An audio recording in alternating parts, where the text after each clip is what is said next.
এই দিনটার জন্যই অপেক্ষায় বসে থাকি। এখন চলো দেখি যাওয়া যাক। পল্লব আর বিকাশ দুজনেই একে অপরের বেশ ভালো বন্ধু।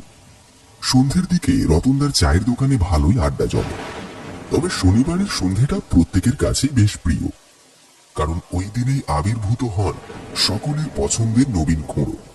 ওনার উপস্থিতিতে নানান ধরনের কাহিনী শুনতে পারা যায়। সেই কারণেই এক প্রকার সকলের আড্ডা বসে ওই চায়ের দোকানে। তাড়াতাড়ি করে কতক্ষণে সকলে সেখানে গিয়ে হাজিরা দেবে, এটাই তাদের নিত্য ক্রিয়ার অঙ্গ হয়ে ওঠে বলতে পারো। সেই দিনটা ছিল ঝড় বাদলের রাত। সন্ধ্যের পর থেকে জোরে জোরে হাওয়া বইছিল। বকুলতলা গ্রামের ওই চায়ের ঠেকটি নবীন খুঁড়োর আগমনের পর থেকে গল্পের ঠেকে রূপান্তরিত হয়ে গেছিল। ঝোড়ো হাওয়ার সাথে সাথে ঝিরে ঝিরে বৃষ্টিও পড়ছিল। পল্লব আর বিকাশ ছাতা মাথায় দিয়ে কোনো রকমে ওই চায়ের ঠেকে গিয়ে হাজির হতে রতনদা তাদেরকে উদ্দেশ্য করে বললেন,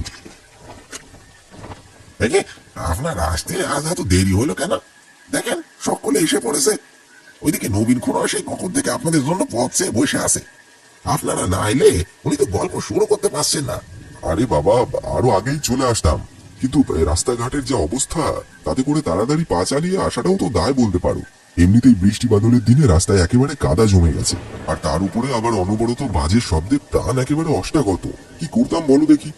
নবীন খুঁড়োর কাছে গল্প শুনতে আসার সৌভাগ্য কি আর কেউ ছাড়ে, নাকি ছাড়া উচিত? নবীন খুঁড়ো বলল, সে ভালোই করেছো বেটারা। আজকের এই আড্ডা যে একেবারে জমে যাবে তা বলাই বাহুল্য। এই ঝড় বাদলের দিনে এমন একটি অভিজ্ঞতার কথা আজ তোমাদেরকে বলবো, যা শুনে তোমাদের রক্ত একেবারে হিম হয়ে যাবে। বিকাশ বলে উঠল, বেশ তো, তাহলে শুরু করুন না, ক্ষতি কি? আগে এক পেয়ালা চা তোমরা সকলে হাতে তুলে নাও দেখি। আজকের চা আমার তরফ থেকে। তোমাদের জন্য রইল আজকের গল্পটাও।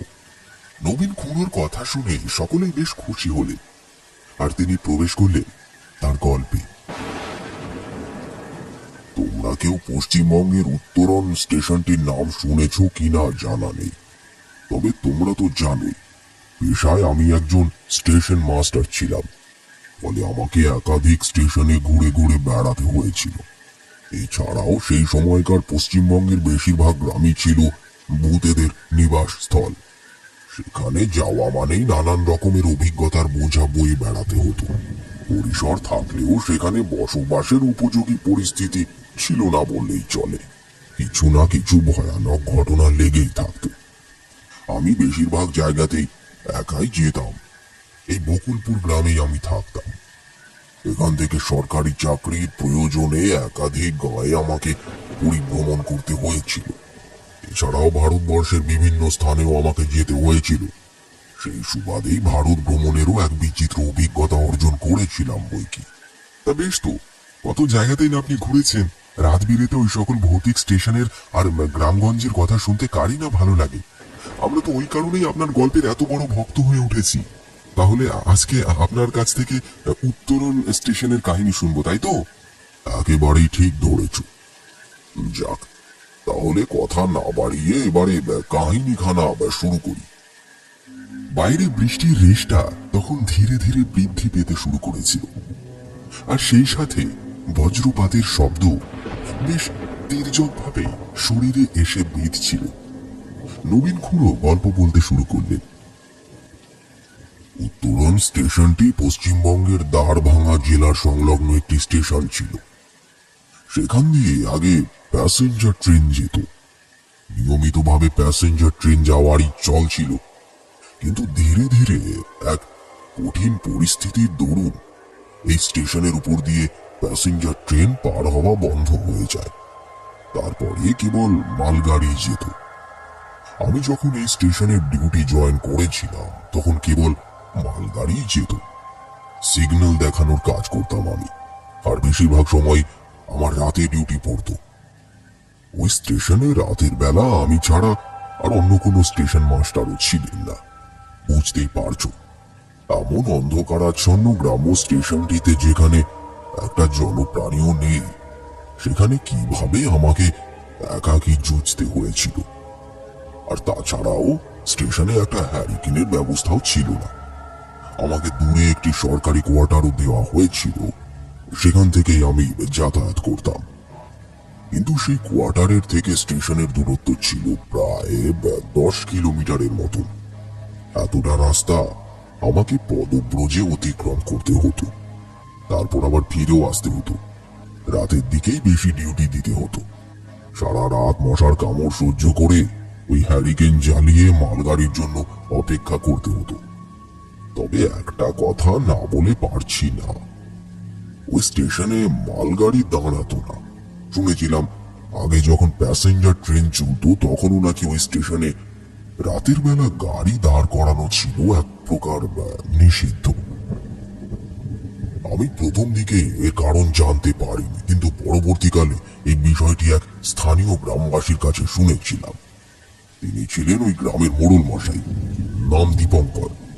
দীপঙ্কর বাবুর থেকে ওই ঘটনাটি জানবার পরে ওই স্টেশনে রাতের বেলা ডিউটি দেওয়ার বিষয়টি যেন আরো কঠিন হয়ে দাঁড়িয়েছিল।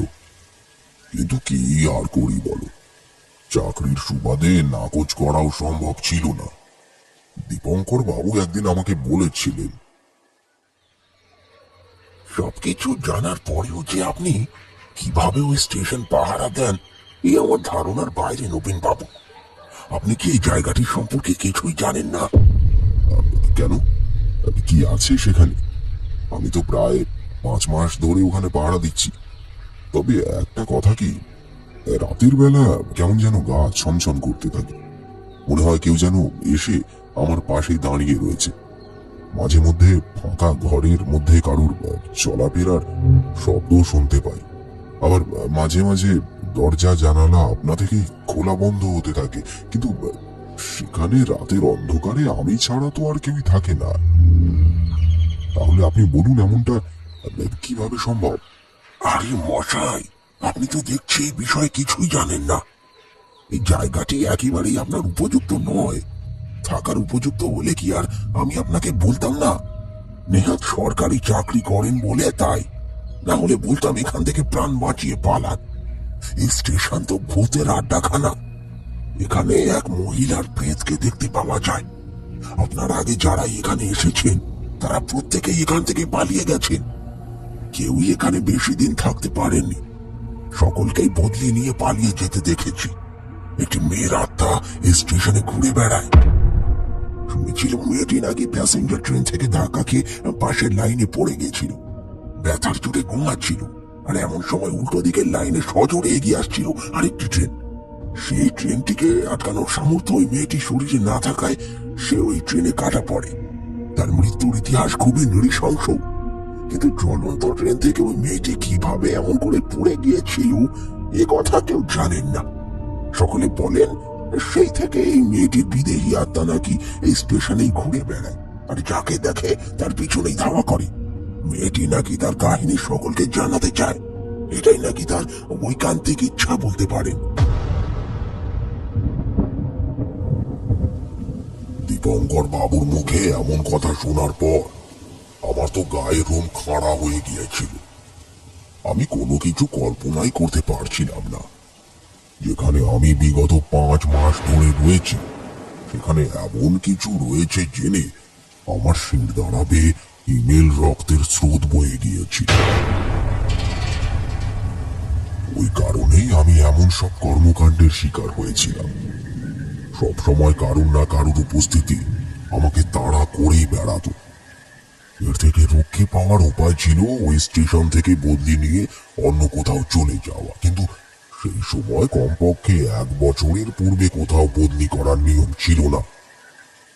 সেই কারণে আরো 6টা মাস আমাকে মাথা গুঁজে ওই স্টেশনেই পড়ে থাকতে হবে, ওই রাতের অন্ধকারের সাথে কোলাকুলি করে। তাকে নিজের সঙ্গী বানিয়ে কাজ করে যেতে হবে। এ কথা ভাবতেই আমি আরো তটস্থ হয়ে পড়েছিলাম। দীপঙ্কর বাবু তো সেদিন নিজে কথা বলে দিব্যি চলে গিয়েছিলেন, কিন্তু আমার মনের মধ্যে ওই কথার সত্যতাগুলি বারে বারে দানা বাঁধতে শুরু করেছিল। আমি যে কিছু একটা দেখতে পাবো, এই শঙ্কা বারে বারে আমাকে আঘাত করেই চলেছিল। কিন্তু সেটা যে এতখানি ভয়ঙ্কর হতে চলেছে এই বিষয়টি আমি ভেবে দেখিনি। সময় নিজের গতিবিধি মেনেই এগিয়ে চলছিল। রাতের পর রাত আমাকে বৃষ্টি বাদলের মধ্যে হলেও সেখানে সিগন্যালের কার্যভার সামলাতে হতো। কিন্তু প্রতিনিয়ত আমি কারুর না কারুর উপস্থিতি সেখানে ঠিকই লক্ষ্য করতাম।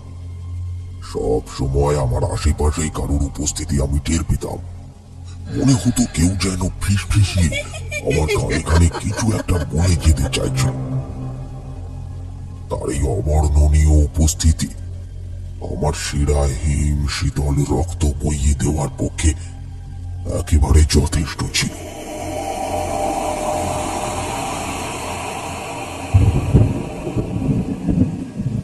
এই পর্যন্ত বলে নবীন ঘুরো থামল। এমন সময় বিকাশ তাকে পাল্টা প্রশ্ন করে বসল। আচ্ছা, বুঝলাম। তার মানে এক ভুতুরে স্টেশনে 5 মাস কাটিয়ে ফেলেছিলেন, তাও আবার নিজের অজান্তেই। না জেনে কাটানো আলাদা বিষয়, কিন্তু জানবার পরে সেটির সাথে যুঝতে পারার ব্যাপারটা কিন্তু আরো কঠিনই হয়ে যায় আমার মতে। নবীন খুঁড়ো চুপ করে কিছুক্ষণ বাইরে ঝরতে থাকা বৃষ্টির ফোঁটাগুলির দিকে স্থির হয়ে তাকিয়ে রইলেন। আর তারপরে চায়ের পেয়ালায় চুমুক দিতে দিতে বিকাশের দিকে তাকিয়ে বললেন,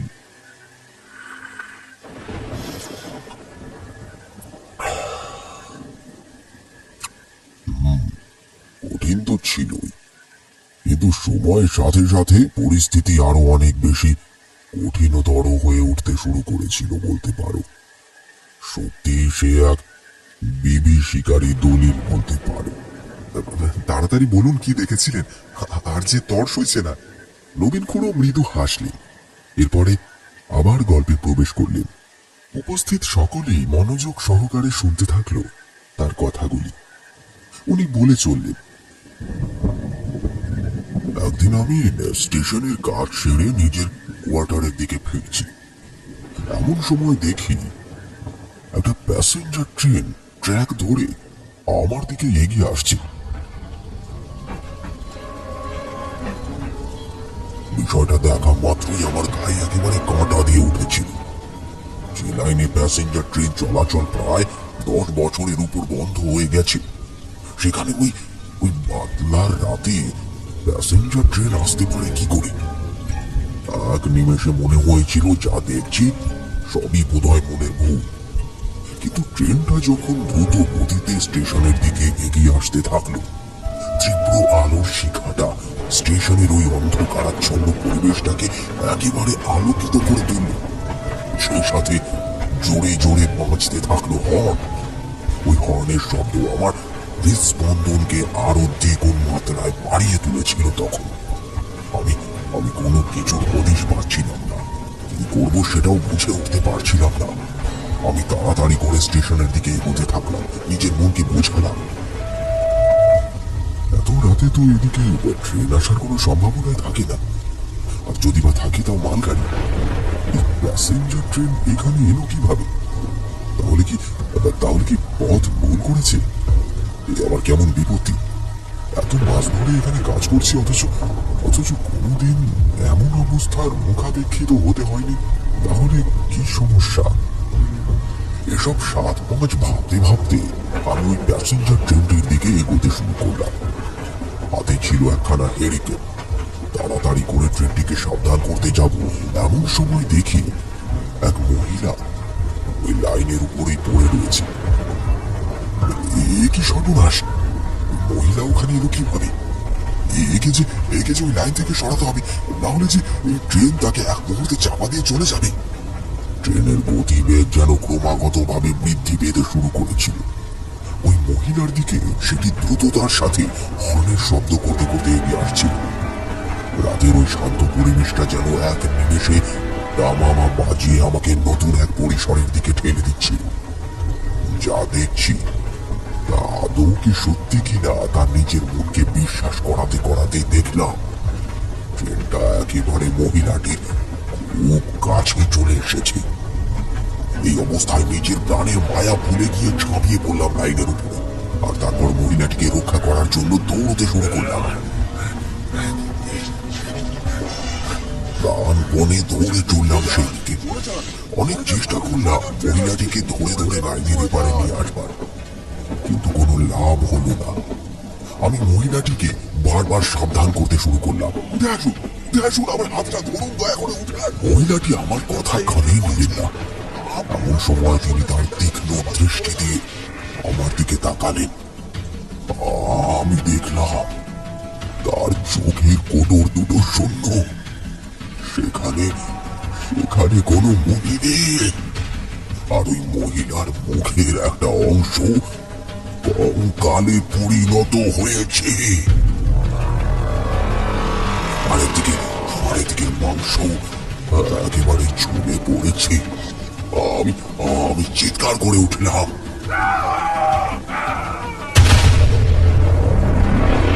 এমন সময় সামনের দিকে তাকিয়ে দেখলাম ট্রেনটা একেবারে কাছে এসে পড়েছে।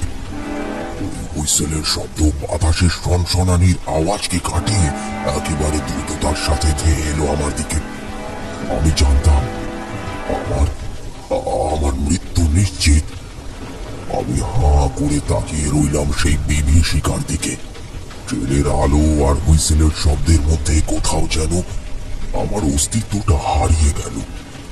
আমি আর কিচ্ছু টের পেলাম না। ট্রেনটা একেবারে মুখের কাছে এসে হঠাৎ কোথায় যেন একেবারে গায়েব হয়ে গেল।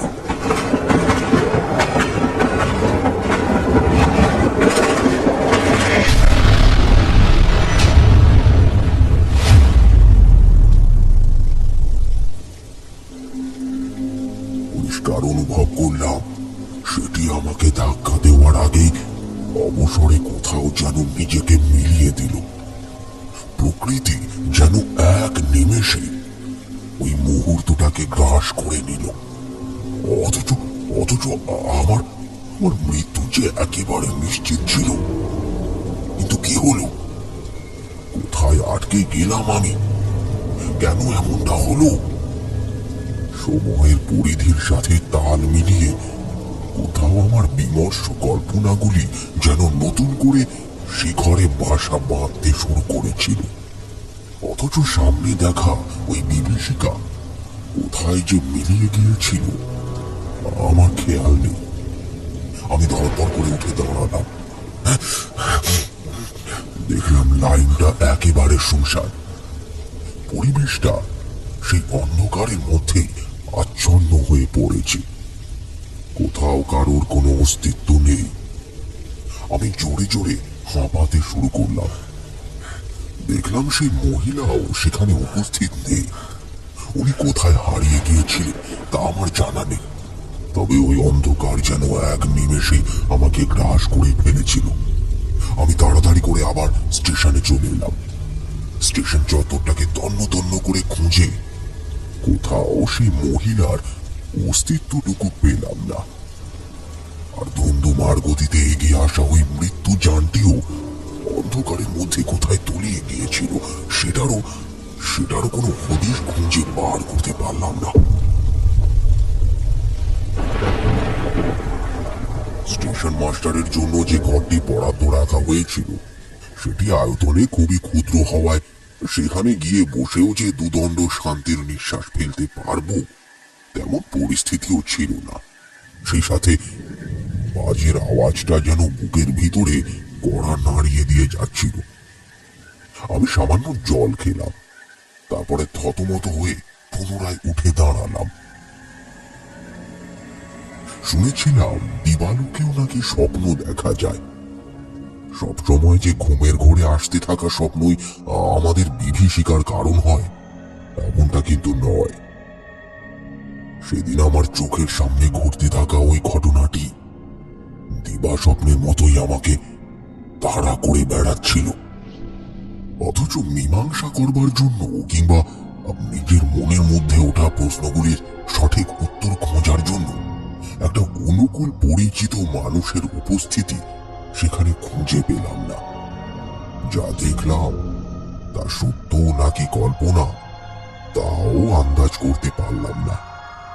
এটা ছিল আমার জীবনের সব থেকে বড় বিভীষিকাময় ঘটনা। চোখের সামনে নিজের মৃত্যুকে দেখেও আমি মৃত্যুকে আলিঙ্গন করে নিতে পারিনি। মনে হলো যেন সেটি ছিল আমার দ্বিতীয় জন্ম। ঈশ্বর যেন এই ঘটনাটির মধ্যে দিয়ে আমাকে অতীতের কোনো এক করুণ অভিঘাতের কথা জানাতে চাইছিলেন। আমি জল খাওয়ার পরে ওই স্থানে কিছুক্ষণ স্থির হয়ে বসলাম। এরপর আবার স্টেশনে তালা লাগিয়ে ডান দিকে খোলা পড়ে থাকা একটা জানালার কপাটকে বন্ধ করে পুনরায় নিজের কোয়ার্টারের দিকে ধাবিত হতে শুরু করলাম। ঠিক সেই সময় আবার ফিসফিসিয়ে ভেসে আসলো কোন এক মহিলার কণ্ঠের ধ্বনি। আমার কাছে এসো, আমি কিছু বলতে চাই। অন্ধকারের বুক চিড়ে তা যেন আমার দিকে উন্মত্ততার সাথে ধাবিত হতে আসলো। পিছনের দিকে ভয়ে ভয়ে আমি তাকালাম। দেখলাম স্টেশনের একেবারে অন্তিম প্রান্তে দাঁড়িয়ে রয়েছেন এক মহিলা। তার হাতে রয়েছে একটা মোমবাতি। তার অবিচ্ছিন্ন চুলগুলি হাওয়ায় উড়ছিল। মেয়েটির পরনে ছিল একটি কালো রঙের ছেঁড়া কাপড়, আর মেয়েটির কোটর ছিল একেবারে মণিশূন্য। পুনরায় আমার হাত পা ঠান্ডা হয়ে আসতে শুরু করলো। কি করব বুঝে উঠতে পারলাম না। প্রাণপণে দৌড়ে পালাতে যাব এমন সময় দেখলাম সেই মূর্তি একেবারে সশরীরে আমার সম্মুখে এসে দাঁড়িয়েছে। তার মোমবাতির আলোয় ওই অঞ্চলটা বেশ আলোকিত হয়ে উঠেছিল। তার মধ্যে ওই ভয়ঙ্করের হাত ছানি দেয়া কোটরহীন চোখের চাউনি যেন তার গর্ভে আমাকে গ্রাস করতে চাইছিল। আমি ক্রমে পিছনের দিকে সরে যেতে লাগলাম। গলা দিয়ে কোনো আওয়াজ বেরোচ্ছিল না। কাকুতির স্বরে কেবল বলতে লাগলাম, দয়া করে দয়া করে আমাকে ছেড়ে দিন। আমি আমি আপনার কি ক্ষতি করেছি? দয়া করে আমাকে এখান থেকে চলে যেতে দিন। বিশ্বাস করুন, বিশ্বাস করুন, আমি আমি আপনার কোনো ক্ষতি করব না। আমি আমি আমি আমি আপনার কথা এক ব্যক্তির থেকে শুনেছিলাম, কিন্তু আমি কোনোদিনও ভূত পেতে বিশ্বাস করিনি। এই পরিস্থিতিতে আমার জানি না কেন ভাষা হারিয়ে যাচ্ছে। আমি বিশ্বাস করিনি ঠিকই, কিন্তু কোনোদিনও এদের অস্তিত্বকে আমি মিথ্যা বলেও ভাবিনি। তাই তাই দয়া করে আমাকে মারবেন না। আমি আমি আপনার কাছে হাত জোড় করছি। দেখলাম সেই মহিলা আমার দিকে এগিয়ে আসা থামিয়ে দিয়েছে। স্থির হয়ে আমার দিকে তাকিয়ে রয়েছে। তার কোটর বেয়ে রক্তের ফোঁটাগুলো ঝরে পড়ছে মাটিতে। আমি তখনও ঠক ঠক করে কাঁপছি। মুখ দিয়ে একটা আওয়াজও বের করতে পারছি না। এমন সময় দেখি সেই মহিলা কাকুতির স্বরে আমায় বললে, আমি আমি আপনার কোনো ক্ষতি করতে আসিনি। একটু আগেই আপনার সাথে যা ঘটেছে সেটা আমার জীবনের অবর্ণনীয় সত্যি বলতে পারেন। ঠিক ঠিক এইভাবেই আমি সেই দিন নিজের মৃত্যুকে চোখের সামনে দেখেছিলাম, কিন্তু নিজেকে রক্ষা করতে পারিনি। উল্টো দিক থেকে ধেয়ে আসা ট্রেনটা একেবারে আমাকে পিষে দিয়ে চলে গিয়েছিল। সেদিন যে আমাকে এমন করুণ ও নৃশংস মৃত্যুকে আলিঙ্গন করতে হবে আমি তা কল্পনাও করতে পারিনি। আর আর সেই থেকেই আমি এক বিদেহী আত্মা হয়ে এখানে বিচরণ করে চলেছি। আমার মৃত্যু নিশ্চিত ছিল, কিন্তু আমি জানি মৃত্যুর সময়ের অবধি পূর্বেই আমার মৃত্যু হয়েছিল। তাই আজও আমার আত্মা মুক্তি লাভ করতে পারেনি। এত কষ্ট পেয়ে মারা গেছিলাম, কিন্তু সেই কষ্টের কথা আজও কাউকে বলতে পারিনি। যাকেই বলতে গেছি সেই ভয় পেয়ে আমার থেকে দূরে পালিয়ে গেছে। কেউ এতটুকু সভ্যতা দেখায়নি। সকলকেই আপনার মতো করে পরখ করার চেষ্টা করেছিলাম, কিন্তু প্রত্যেকেই প্রাণ বাঁচিয়ে আমার থেকে দূরে পালিয়েছে। কিন্তু আজ আপনাকে দেখে আমি আশ্চর্য হয়ে গেলাম। আপনি নিজের প্রাণের মায়া ত্যাগ করে ছুটে গেলেন আমার দিকে, আমাকে রক্ষা করবার জন্য নিজের জান প্রাণ লড়িয়ে দিলেন। কিন্তু এই সবই ছিল আমার দ্বারা সৃষ্টি করা মায়া। আমি শুধুমাত্র আপনাকে পরখ করে দেখছিলাম। আপনার মতন একটা সঙ্গী পেলে আজ হয়তো আমাকে এইভাবে মৃত্যুর মুখে পতিত হতে হতো না। মেয়েটির এই কথাগুলি শুনে আমি আমি অবাক প্রতিপন্ন হয়ে রইলাম। স্থির দৃষ্টিতে চেয়ে রইলাম তার দিকে। কোনো কথা বলতে পারলাম না। দেখলাম সেই বিভীষিকাময় চেহারা ধীরে ধীরে পরিবর্তন হয়ে একটি লাবণ্যময়ী নারীতে রূপান্তরিত হয়ে গেল। তখন মেয়েটির দিকে হা করে তাকিয়ে থাকা ছাড়া আর কোনো উপায় অবশিষ্ট ছিল না। এমন সুন্দর চেহারা সহজে দেখতে পাওয়া যায় না। এতক্ষণ যাকে দেখে ভয় পাচ্ছিলাম, এখন তাকে দেখে আর ভয় করল না। দেখলাম তার অত সুন্দর দুটি চোখ দিয়ে টপ টপ করে জল গড়িয়ে পড়ছে।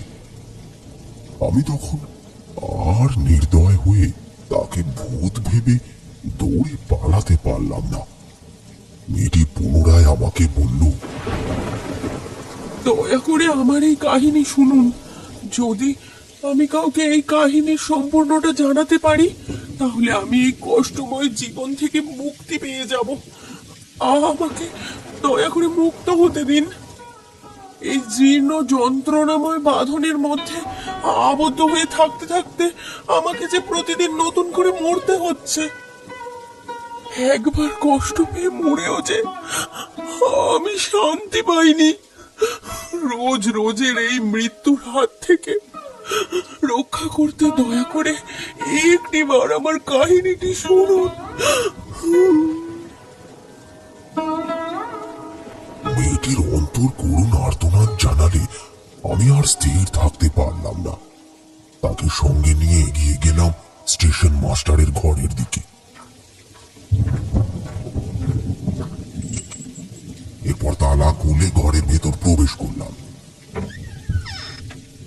তোমরা হয়তো ভাবছো একটি ভূতের প্রতি আমার এত আনুগত্য কিভাবে এলো। তার ওই দুই চোখের জল আর অন্তরের কষ্ট আমাকে তাকে ভূত ভাবতে বাধ্য করেনি। সেদিন জানি না কেন মনে হয়েছিল এক অবলার পাশে থাকাই আমার প্রধান কর্তব্য হওয়া উচিত। তাই এইটুকু সাহস বুকে বেঁধে সেদিন এক প্রেতের সাথে ওই ঘরে প্রবেশ করলাম। নারিকেলটাকে টেবিলের উপর রাখলাম। ওই মহিলাটি বসলেন ঠিক আমার উল্টো দিকে। কি সুন্দর দেখতে লাগছিল তার ওই মুখখানি। আমি তাকে উদ্দেশ্য করে বললাম, আপনি আমাকে নির্দ্বিধায় আপনার কাহিনী শোনাতে পারেন। আমি ভয় পেয়ে এখান থেকে পালিয়ে যাব না, কথা দিচ্ছি আপনাকে। পালানোর হলে আমি এতক্ষণে পালিয়ে যেতাম। তবে কাহিনী শোনানোর মধ্যে দিয়ে যদি আপনার আত্মার চিত্ত শুদ্ধি লাভ সম্ভব হয় এবং আপনার আত্মার মুক্তি ঘটে, তাহলে আমি নির্দ্বিধায় এটুকু করতে রাজি আছি। আমার উদ্দেশ্য কেবলই যন্ত্রণাদায়ক জীবন থেকে আপনাকে মুক্তি দেওয়া। আপনি বিনা দোষে মৃত্যুকে বরণ করে নিতে বাধ্য হয়েছিলেন। সে কষ্ট, সে যন্ত্রণার কথা আজ পর্যন্ত কাউকে জানাতে পারেনি। আমাদের প্রত্যেকের জীবনে কোনো না কোনো কষ্ট থাকে, কিন্তু কাছের মানুষের সাথে সে কষ্ট ভাগ করে নিলে তা অনেকখানি কমে যায়। তাই প্রেত ও মানুষের মধ্যে যদি এই সংসর্গ তৈরি করা সম্ভব হয়, তাহলে ক্ষতি তো কিছুই নেই। আপনি আপনি বলুন, আমি শুনবো। দেখলাম সেই মহিলা পুনরায় চোখের জল ফেলছে। এরপরে উনি ওনার সেই দুর্ভাগ্যজনক অতীতের কথা আমার সামনে ব্যক্ত করতে শুরু করলেন, আর আমিও এক মনে শ্রবণ করতে থাকলাম সেই কাহিনী। উনি বলে চললেন, তখন এই স্টেশনে প্যাসেঞ্জার ট্রেন চলতো। আমি এখান থেকে 3টে স্টেশন পরে একটি গ্রামে থাকতাম।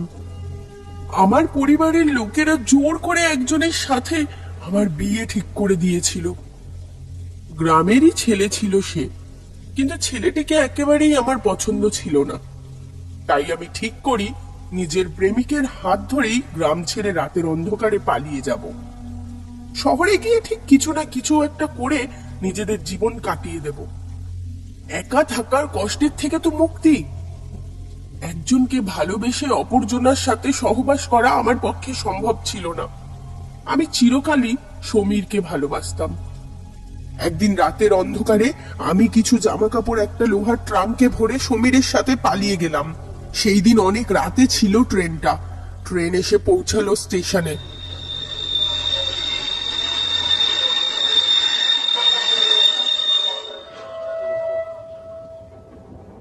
তখন ঘড়িতে রাত 12টা 10। আমি আর সমীর উঠে পড়লাম। ট্রেন চলতে শুরু করলো। আমি সমীরকে বললাম, সমীর, নিজের মা বাবা ভাই বোনকে চিরকালের জন্য ভুলে আমি তোমার হাতটা ধরেছি। তুমি কথা দাও, এই হাত আমৃত্যু তুমি ছাড়বে না। এই বাঁধন কখনো আলগা হতে দেবে না। না না, এমনটা ভাবছো কেন? শুধু শুধু এসব কথা ভেবে দুশ্চিন্তা করবো না। শহরে আমরা আমার এক বন্ধুর বাসায় গিয়ে উঠবো। পাকাপাকি ভাবে সব বন্দোবস্ত হয়েই গিয়েছে। তোমার বিয়ের জন্য তোমার বাবা মা যে গয়নাগুলো বানিয়েছিলেন সেগুলো সঙ্গে করে নিয়ে এসেছো তো? জানি এখানে কথা বলা আমার অপরাধ, কিন্তু কি করবো বলো? আমারও যে এই মুহূর্তে কোনো সম্বল নেই, ওগুলোর উপরে ভরসা করেই চলতে হবে। তবে তোমায় আমি কথা দিচ্ছি অঞ্জলি, আমি নিজের পায়ে দাঁড়িয়ে ওই সব গয়না তোমায় ফিরিয়ে দেব। আজ আমি যা যা তোমার কাছ থেকে নিচ্ছি সবকিছুই তোমায় আবারও দিয়ে দেব। এটুকু তো বিশ্বাস করতেই পারো আমার। আমি সেদিন সমীরের কথায় নিজের থেকেও বেশি বিশ্বাস রেখেছিলাম, আর ওর হাতে ওই গয়নার পুটলিটাও তুলে দিয়েছিলাম। বাবা তার সারা জীবনের জমা পুঁজি দিয়ে ওই কটা গয়না বানিয়ে এনে দিয়েছিলেন। আমি জানতাম আমি প্রায় তাদেরকে নিঃস্ব করে পথে বসিয়ে দিয়ে গেলাম। তবুও সমীরের কথা ভেবে আর তার মুখের দিকে তাকিয়ে আমি ওই অপরাধ করতেও দুবার পিছিয়ে যাইনি। জানেন তো, অপরাধ কোনোদিনও ক্ষমাযোগ্য হয় না। আমি নিজের বাপকে ঠকিয়ে যার হাত ধরে নতুন জীবনের উদ্দেশ্যে পাড়ি দিয়েছিলাম, সেই যে আখেরে মাঝপথে আমার হাত ছেড়ে দেবে আর আমাকে মৃত্যুর দিকে ঠেলে দেবে, এমনটা কল্পনাও করতে পারিনি। আমি অঞ্জলির কথা শুনে থমকে গেলাম। এরপর তাকে উদ্দেশ্য করে জিজ্ঞাসা করলাম, কি হয়েছিল আপনার সাথে? এভাবে এভাবে ভেঙে পড়বেন না, বলুন। অঞ্জলির আত্মা পুনরায় আমার সামনে বলতে শুরু করলো। রাত তখন বেশ ভালোই গভীর। ট্রেনটা ধুন্ধুমার গতিতে লাইন ধরে এগিয়ে চলেছিল। এমন সময় দেখলাম আকাশে মেঘের গর্জনের শব্দ হচ্ছে। বৃষ্টি ধেয়ে এলো। ঠিক সেই সময় নজরে পড়ল উত্তরণ স্টেশনটি।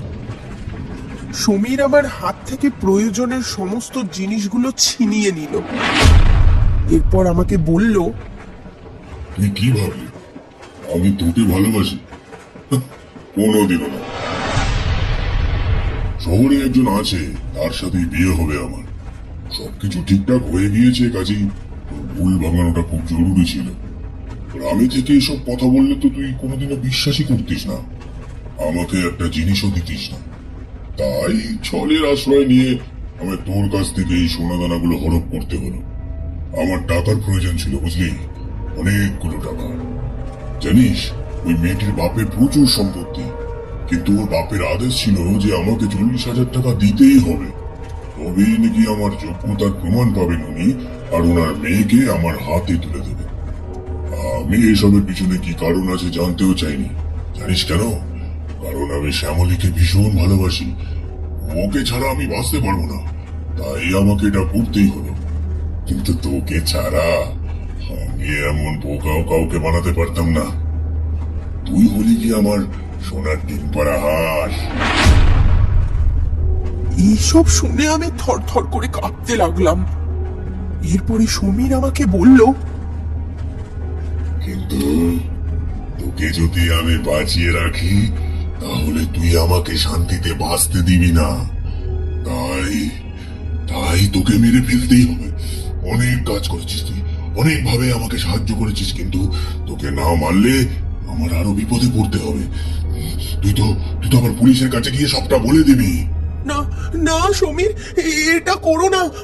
আমি তোমার মুখের দিকে তাকিয়ে এত কিছু করেছি। নিজেদের ভালোবাসার শপথ খেয়ে তুমি আমাকে কথা দিয়েছিলে, বলেছিলে আমরা একসাথে থাকবো। তুমি আমার সাথে কিভাবে এত বড় বিশ্বাসঘাতকতা করতে পারো? আমাকে ছেড়ে দাও সমীর। আমি কথা দিচ্ছি, আমি তোমার আর তোমার প্রেমিকার মাঝখানে কোনোদিনও আসবো না। কেবল কেবল আমার বাবার এই শেষ পুঁজিটা আমাকে দিয়ে যাও। ওরা সকলে না খেতে পেয়ে মরে যাবে। আর এমনিতেও আমার জীবনটা তো শেষই হয়ে গেছে। তোমার মুখে এই কথা শোনার পর আমাকে মৃত্যুর চেয়েও খারাপ একটি জীবনকে আশ্রয় করে বেঁচে থাকতে হবে।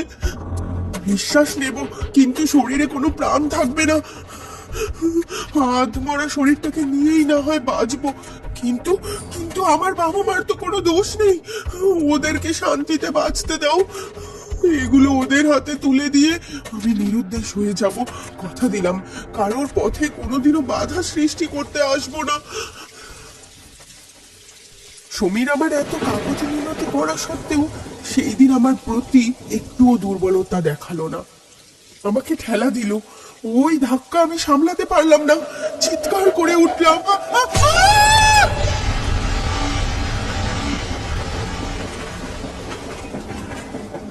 তারপরেই সব শেষ। রুদ্ধশ্বাসে ট্রেনটা আমাকে লাইনের ওপর ফেলে চলে গেল। আমার মাথাটা গিয়ে লাগলো লোহায়, সাথে সাথে ফেটে রক্তপাত হতে শুরু করলো। সাহায্যের জন্য আমি চিৎকার করতে যাব, এমন সময় দেখলাম উল্টো দিক থেকে আরেকটি ট্রেন ঝড়ের গতিতে আসছে আমার দিকে এগিয়ে। আমি জানতাম আমার মৃত্যু নিশ্চিত। সেই দিন শেষবারের মতো মা বাবার মুখটাও মনে পড়ছিল, কিন্তু আমি জানতাম এই জন্মে আর তাদের সাথে দেখা হবে না, আর তাদের এই ঋণের বোঝা নিয়েই আমাকে চলে যেতে হবে। তাই ঘটল, ট্রেনটা আমার শরীরকে খণ্ড বিখণ্ড করে চলে গেল। এরপর ছিন্ন ভিন্ন হয়ে যাওয়া শরীরটা পড়ে রইল লাইনের উপর। সেই দিন রাতে কেউ এগিয়ে এলো না। পরের দিন স্থানীয় গ্রামের লোকেরা এসে ওই তলা পাকানো শরীরটাকে নিয়ে গেল পুলিশের কাছে। পুলিশ বেওয়ারিশ লাশ ভেবে লাশ ঘরে রেখে দিল কিছুদিন। এরপর শনাক্ত করতে না পারায় সেটিকে এক ভাগাড়ের দিকে ঠেলে ফেলে দেওয়া হলো। আমার সৎকারও হলো না।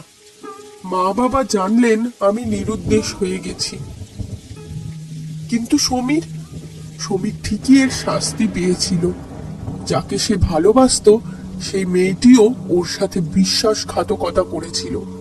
সে শহরে গিয়ে দেখলো ওই মেয়েটির সাথে একটি বড় লোকের ছেলের বিয়ে হয়ে গিয়েছে, আর ওই মেয়েটির বাবা তার মেয়েকে এতদিন ধরে বিরক্ত করবার জন্য পুলিশ ডেকে এনে সমীরকে হাতে নাতে ধরিয়ে দিল। এরপর নিজেকে রক্ষার তাগিদে খোরপোশ বাবদ সে পুলিশের হাতে ওই গয়নার পুটলিটা তুলে দিলে তারা সমীরকে রাতের অন্ধকারে মুক্ত তো করে দিয়েছিলেন, কিন্তু পথে বেরিয়ে খাবারের অভাবে এদিক ওদিক যন্ত্রণা কাতর শরীরটাকে নিয়ে ঘুরতে ঘুরতে একদিন লরিতে চাপা পড়ে মরে গেল সমীর।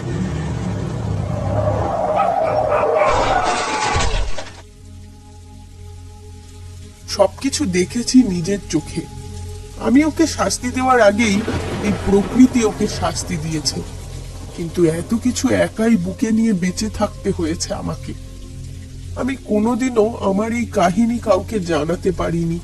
বুকের ভিতরটা পাষাণের ন্যায় শক্ত হয়ে গিয়েছিল। সকলেই শাস্তি পেয়েছিল।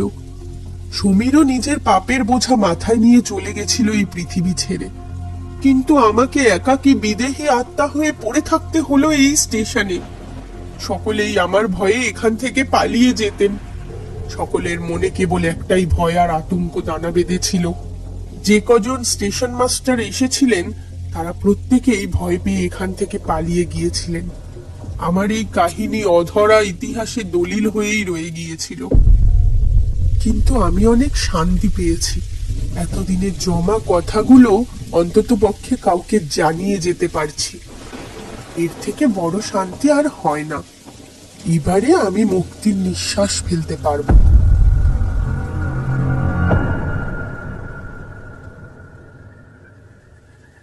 আমি এতক্ষণ ধরে অঞ্জলির কথাগুলো শুনছিলাম। এরপর দেখলাম সে চেয়ার ছেড়ে উঠে দাঁড়িয়েছে। তারপর দরজা দিয়ে বেরিয়ে ধীরে ধীরে লাইনের ধার ধরে হাঁটতে হাঁটতে শেষবারের মতন একবার পিছন ফিরে তাকিয়ে মৃদু হেসে বাতাসের মধ্যে কোথাও যেন মিলিয়ে গেল। এরপরে আমি আর কোনোদিন ওই স্টেশনে তাকে অনুভব করিনি। বুঝতেই পেরেছিলাম যে সে মুক্ত হয়ে গিয়েছে, তার আর কোনো অস্তিত্ব ছিল না। তবে সেদিন কারোর জন্য এত বড় একটি উপকার করে খুব নিশ্চিন্ত হয়েছিলাম। হোক না সে কোনো বিদেহী আত্মা, তবুও যে আমি তার জন্য কিছু করতে পেরেছিলাম এটাই বা কম কি। এটি আমার স্টেশন মাস্টারের জীবনের সবচেয়ে ভয়ঙ্কর অভিজ্ঞতাগুলির মধ্যে ছিল একটি। আজও তাই সেই দিনটির কথা ভাবলে শির দাঁড়াবে, হিমেল রক্তের স্রোত বয়ে যায় বইকে। পল্লব আর বিকাশ এতক্ষণ ধরে নবীন খুড়োর বলা কথাগুলি মন দিয়ে শুনছিল। কাহিনীটা শেষ হয়ে যাওয়ার পরেও একটা রেশ যেন থেকে গিয়েছিল। পল্লব বলল, যাক, আজকে তাহলে উঠি খুড়ো। আর রতনদা, আজকের চাটা কিন্তু দারুণ বানিয়েছিলে। খুড়ো, তাহলে আবার পরের শনিবার দেখা হচ্ছে। নিজের খেয়াল রেখো। আমরা কিন্তু আবারও তোমার কাছে গল্প শুনতে আসবো, এই বলে দিলাম। বেশ বেশ, এসোক্ষণ আমি ঠিক সময়ে এসে এখানে হাজির হয়ে যাব। এরপরে সকলেই সেই ঝড়ের রাতে বৃষ্টি মাথায় নিয়ে যে যার বাড়িতে ফিরে গেলেন।